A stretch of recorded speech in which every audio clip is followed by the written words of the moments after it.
Well, good morning everybody, welcome back to another video. It's one of those days today, one of those typical days in late August when we get up in the morning, we're all geared up to go and do a bit of photography. We look out the window and you've got conditions like this, dull, flat, overcast and even a bit of rain. Now typically late August is one of those months that you often hear photographers saying that they really struggle. Well, the problem with that is that you've already talked yourself into struggling, and the truth is that there's always something out here, and what you've got to try not to do is have expectations in your day. Chances are if you just get up, get out, you will always find something. I can't honestly remember a time when I haven't found anything nice to photograph. Now in the last 2 weeks we've had a lot of wind and rain come through the northwest of England where I live, so I've got some idea that we're going to find something. I've no expectations. I've not got anything in my mind particularly that I want to go and photograph, but I do know that there's going to be stuff on the ground given that we've had so much rain going through. I'm ignoring the fact that the leaves are dull, flat and lack lustre, and just focus on being out, enjoying the walk, being mindful, taking my time, and hopefully coming across some really beautiful potential images. So I'll see you in just a second.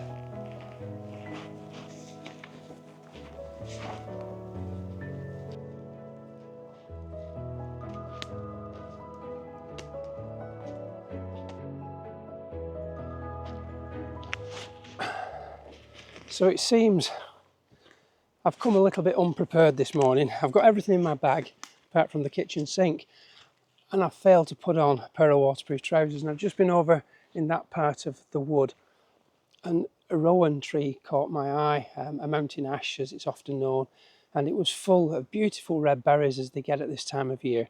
And in my eagerness to get to it, I've tried to wade through an area of what can only be described as swamp, sort of rushy marsh pasture, very wet underfoot, and probably that high in rushes. And of course, my legs are soaked up to my knees. So I've come out of there because if I spend any more time in there, the chances are the water's going to run into my boots and I'm going to have wet feet. And I don't want that, considering I've only just come out today. So I've just come into this little area here, which is much easier going, I have to say. And on the ground, like I said at the start of the video, we've had a lot of wind recently, and all around the floor here is a multitude of sycamore leaves in various points of decay. You've got yellows, greens, browns, all sorts of colours. So I'm going to invest 5 minutes here, just get the bag off and just have a little nosy around and see if I can find any combinations of colours that might make for a really nice image. To look at it, it looks like trying to find a needle in a haystack, but this is what I really enjoy doing. It's the challenge of finding that little nugget in amongst all this leaf litter. So, like I said, bag off and get cracking.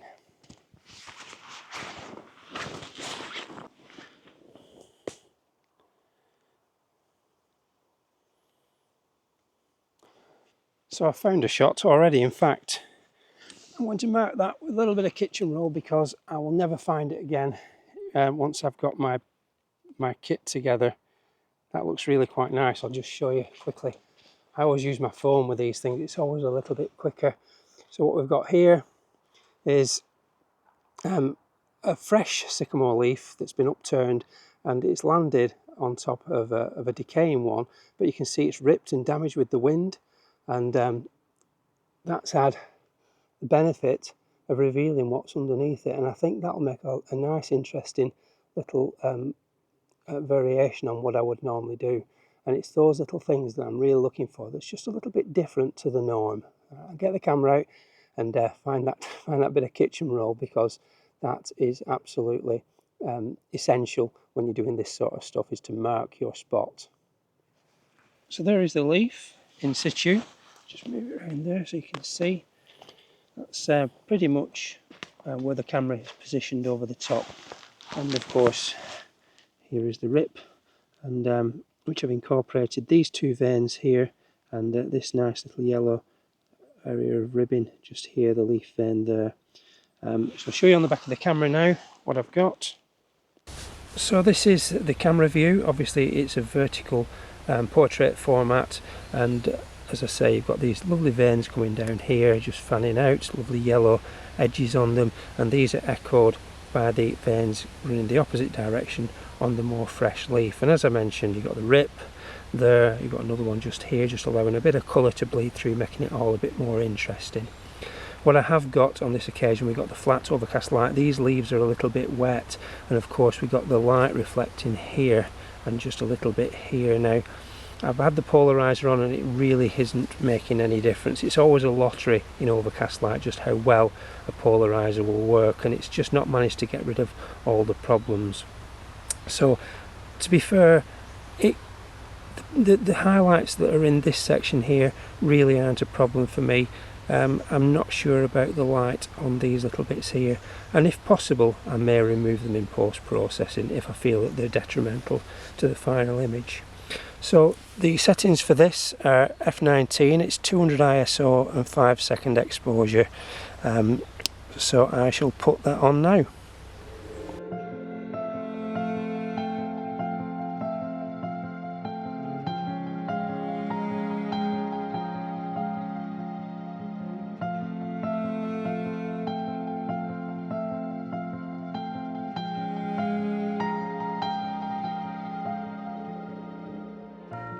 It's turning out to be quite a decent morning at last. Very still in the woods this morning. Certainly now that rain has stopped, it's much more pleasant. But typically something else I didn't bring this morning, the midge repellent, and they seem to be everywhere. Wherever I stand still for too long, they turn up and find me, and that's one of the reasons why I've moved on. I did contemplate making my entire video in that one location, because I'm sure there was other compositions to be found, but that'll do for me for that little spot. And I've decided to move on and get away from those horrible little beastie things. They're so small, but yet they don't half pack a punch when they bite. So I'd literally no sooner switched the camera off than I came across something and I thought, you'd never believe this. Typically I turn the camera off, I should have kept it rolling, and then you'd believe when I show you what I'm just about to show you. So down on the floor, bring that down. This is the sort of thing I keep my eye out for. Just look at that there. Look at the colour of that beautiful leaf. This is a rowan berry, and it's just landed in the middle of a curled up sycamore leaf, and look at the lovely contrast of that red. Absolutely beautiful. But that is how I found it, and as luck would have it, I turn you around again, I've just realised that in front of me the floor is absolutely filled with them. So there has to be a shot here, there just has to be. Everywhere. That's the beauty of having a storm come through recently. So it's time again, that time in the morning, to get the bag off and have a relaxing 10 minutes looking round to see if I can find a composition in that lot. What I will say is that they have fallen within an area of pine needles, and pine needles can be difficult to incorporate within a scene, so hopefully I can find something.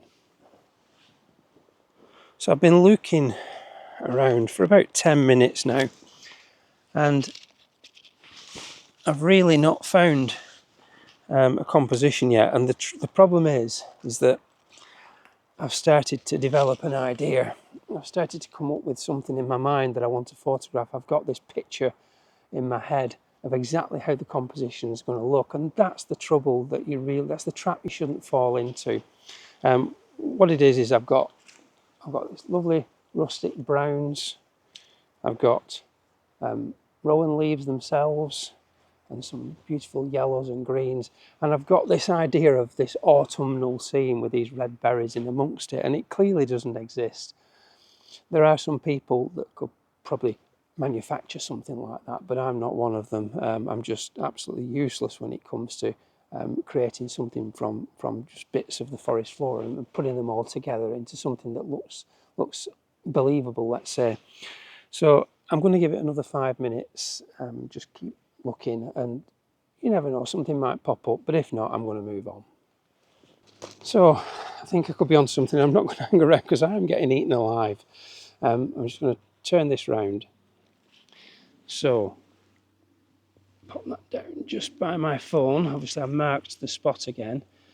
There's a collection, I'm itching like mad, a collection of rowan leaves and berries, and it was this rib here and obviously this berry, these three berries here that caught my eye initially, but I do like the way this one's fallen as well.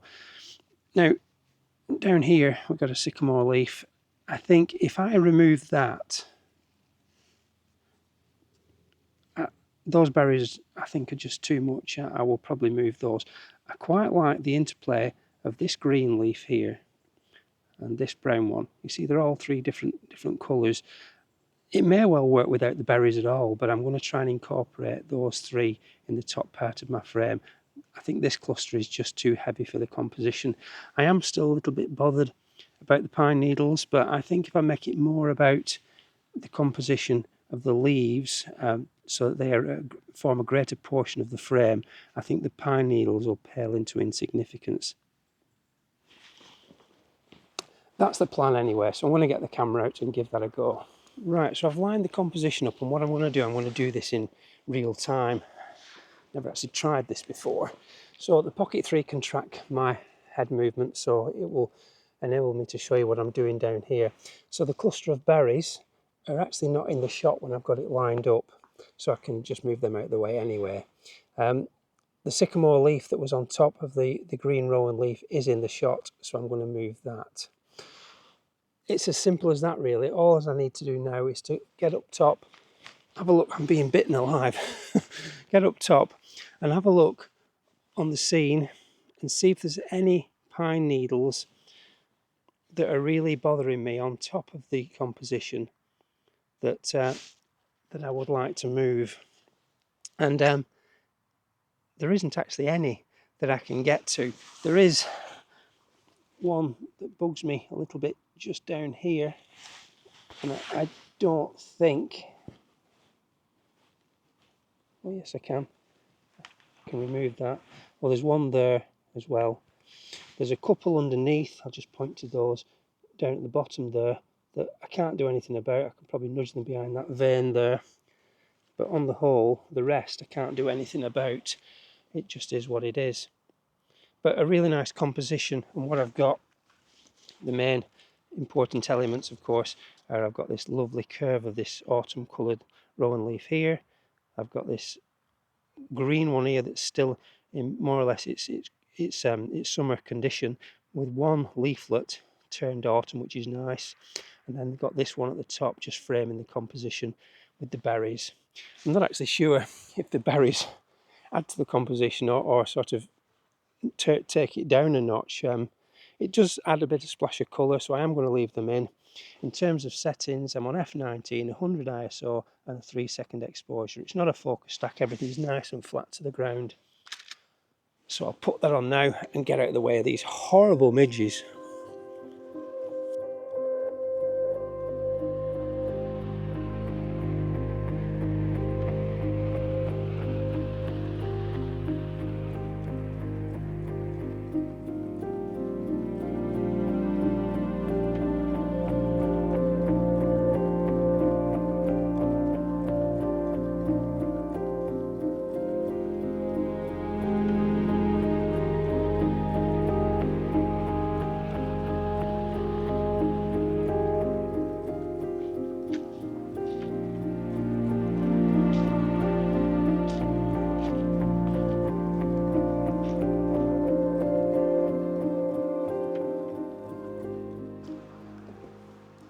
So I've walked about half an hour from where you last saw me, and the reason I've come to this end of the woodland is because I saw a picture by a friend of mine posted on Instagram, and I've actually shared that on one of my stories. I'll put a link to his Instagram page below so you can have a look at the image. It was taken probably about 100 yards in front of me, but I'm not going to go over there because that's his shot and I don't want to steal it. But just turn you around. Part of the reason that the shot worked was because of these lovely, beautiful grasses, purple moorgrass, and when you get the light on them, shimmering on them, it really looks beautiful.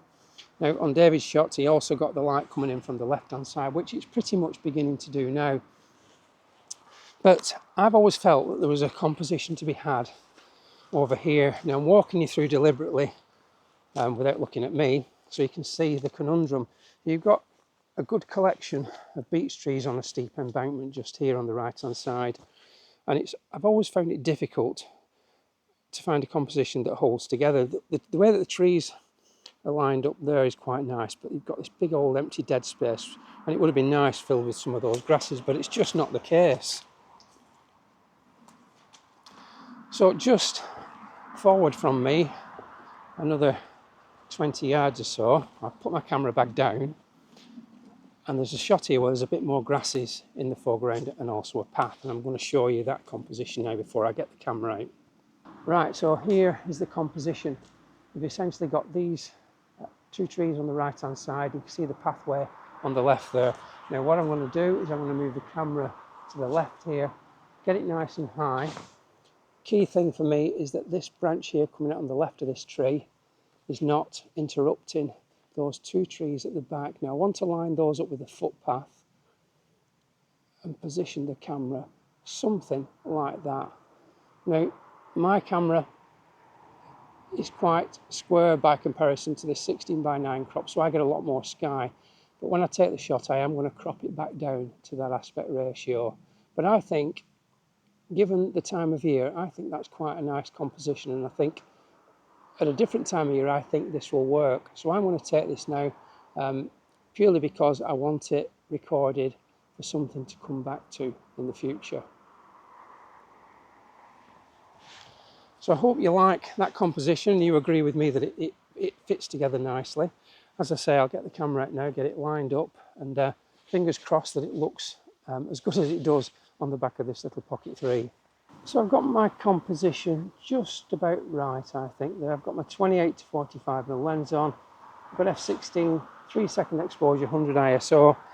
I've focused round about here, around about a third of the way into the scene, and made sure that that branch is not interrupting the trees at the back. And I've got the pathway running into the composition. I've got a couple of problems. I'd normally show you on the back of the camera, but the light is so dark at the moment that that LCD and that camera are quite old, so it's not really a true representation of what the finished shot will look like. The sky is completely burnt out, and the near foreground is in deep shade, so it's anything but flattering to see on the back of the camera. Annoyingly as well, I have this little homemade crop box that I put on the back of the LCD to help me pre-visualise panoramic shots. I made it out of cardboard and electrician's tape, and it really did the job, but I've gone and lost it this morning, so I'm having to improvise with my hands to have a look at what the scene looks like. Now, if anybody actually has a 3D printer and they fancy having a go at making one of these, please do get in touch, because that will be fantastic. But anyway, yeah, I'm going to take the shot now. I've got the camera as high as it will go. Ideally, I would have liked it that little bit higher, but you can't have everything. Very happy with that shot as it is. So I'll put that on now.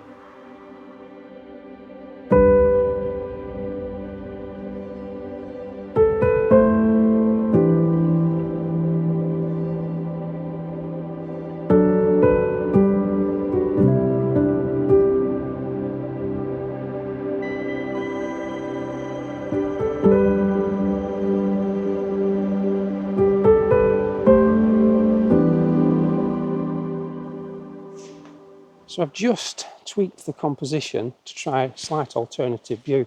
I've excluded that tree on the right hand side, and it's now just about this one here and the multi-stem one to the left, and the two beech trees at the back, creating a central feature. And of course you've got this nice walkway. Now what I've done is, by doing that, the walkway has become more prominent towards the centre of the frame, and it's quite nice. It looks pretty decent. It comes in from the left hand side of the frame really nicely and works its way to the background and really takes you in through a visual journey. Let me just show you on the back of the camera. I'll put this up because it does make a good job of recording the back of my screen. It seems to deal with the shadows and highlights really well. So that's the composition that I've now got, and I quite like that. I think the trees are quite striking, which they need to be. You need some feature trees, and you've got some nice light just pooling on this area in front here. In terms of settings, it's pretty much the same as before. F16, quarter of a second, 100 ISO. I should add that I've got a polarizer on, which is just helping taking some reflected light off the beech leaves in the background. It's really quite strange, because even though we're getting to the back end of summer, the leaves almost look like, just point that up a little bit, almost look spring-like, and I really like that. I think they look fresh, and I think that scene works. So I will put that shot on now.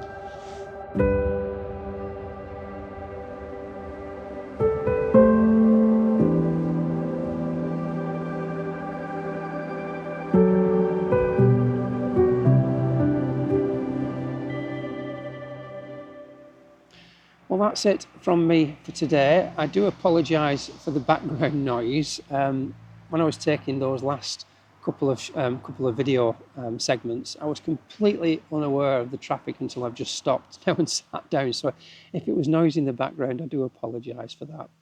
So thank you all ever so much for watching, as always. Leave some comments below, let me know what you think of today's images. If you're not already a subscriber, as I've said many times before, don't forget to subscribe, ring the bell for notifications, and give the video a nice big thumbs up. If you want to support the channel that little bit more, head over to Patreon. You can join on there for as little as 99 pence a month, and for that you get a lot more background information about the channel. So until next time, I will see you in the next one. Bye for now.